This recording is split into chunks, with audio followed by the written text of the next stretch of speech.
കോഴിക്കോട് എലത്തൂരിലെ യുവതിയുടെ കൊലപാതകത്തിന്റെ കൂടുതൽ ദൃശ്യങ്ങൾ പുറത്തു വന്നിട്ടുണ്ട്.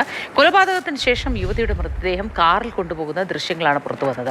പ്രതി വൈശാഖന്റെ വർക്ക്ഷോപ്പിന്റെ സമീപമുള്ള CCTV ക്യാമറയിൽ പതിഞ്ഞ ദൃശ്യങ്ങളാണ് പുറത്തുവന്നത്.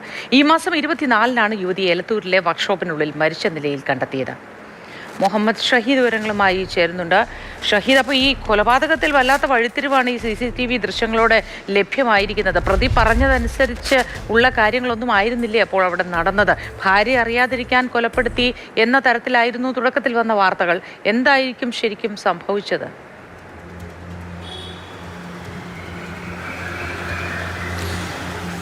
മോത്തി, പ്രാഥമികമായും ഇത് ആത്മഹത്യയാണെന്ന് വരുത്തി തീർക്കാനുള്ള പ്രതിയുടെ ശ്രമം അത് തുടക്കത്തിൽ തന്നെ പോലീസ് അത് പരാജയപ്പെടുത്തിയിരുന്നു.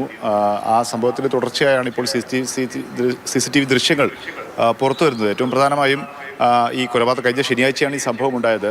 ഈ യുവാവുമായി ഈ പ്രതി വൈശാഖനുമായി യുവതി പ്രണയത്തിലായിരുന്നു. അത് കുടുംബം, ഭാര്യ അറിയുമെന്ന് ഭയത്തിലാണ്, അല്ലെങ്കിൽ അങ്ങനെ പറഞ്ഞാണ് യുവതിയെ രണ്ടുപേരും ആത്മഹത്യ എന്നുള്ള ഒരു തീരുമാനത്തിൻ്റെ പുറത്താണ്, അല്ലെങ്കിൽ അങ്ങനെ പറഞ്ഞ് പറ്റിച്ചാണ് ഈ യുവതിയെ അവിടെ എത്തിക്കുന്നത്. അങ്ങനെ പിന്നീട് അതിനുശേഷം യുവതി മരണം ഉറപ്പാക്കിയ ശേഷം യുവതിയെ ഈ വൈശാഖൻ ഭാര്യയെ വിളിച്ചു വരുത്തുന്നുണ്ട്.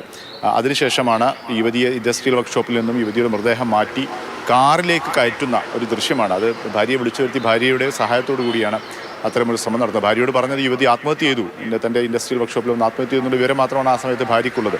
അങ്ങനെ ഭാര്യയോടൊപ്പം യുവതിയുടെ മൃതദേഹം കാറിലേക്ക് മാറ്റുന്ന CCTV ദൃശ്യങ്ങളാണ് ഇപ്പോൾ പുറത്തു വന്നിട്ടുള്ളത്. ഈ ഇൻഡസ്ട്രിയൽ വർക്ക്ഷോപ്പിന് സമീപത്തുള്ള ഒരു വീട്ടിൽ നിന്നുമാണ് ഈ ദൃശ്യങ്ങൾ ഉള്ളത്. അതിനുശേഷം പിന്നീട് ആശുപത്രിയിലേക്ക് പോവുകയാണ്. പിന്നീടാണ് പോലീസ് ഇതിൽ സംശയം തോന്നുകയും ആത്മഹത്യയല്ല എന്ന് മനസ്സിലാവുകയും സംശയം തോന്നി ആ ഇൻഡസ്ട്രിയൽ വർക്ക്ഷോപ്പ് സീൽ ചെയ്തു. അവിടെ നിന്നുള്ള CCTV ദൃശ്യങ്ങൾ പരിശോധിച്ചപ്പോഴാണ് ഇത് ആത്മഹത്യയല്ല, കൊലപാതകമാണെന്നും അതിൽ ക്രൂരമായ ലൈംഗിക പീഡനമൊക്കെ കൊലപാതകത്തിന് ശേഷമൊക്കെ നടന്നിട്ടുണ്ട് എന്നുള്ള കാര്യമൊക്കെ വളരെ ഞെട്ടിക്കുന്ന ആ ഒരു ക്രൈമാണ് അവിടെ അന്ന് നടന്നത്. ഏതായാലും ആ സംഭവങ്ങളൊക്കെ പോലീസിന് പിന്നീട് വിശദമായ തെളിവുകൾ അതുമായി ബന്ധപ്പെട്ട് ലഭിക്കുകയും ചെയ്തു. ഇപ്പോൾ പോലീസ് വൈശാഖനെ അറസ്റ്റ് ചെയ്തിട്ടുണ്ട്.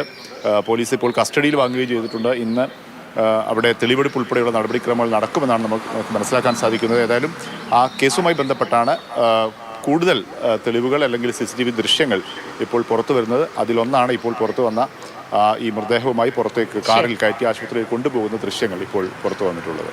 ശരി.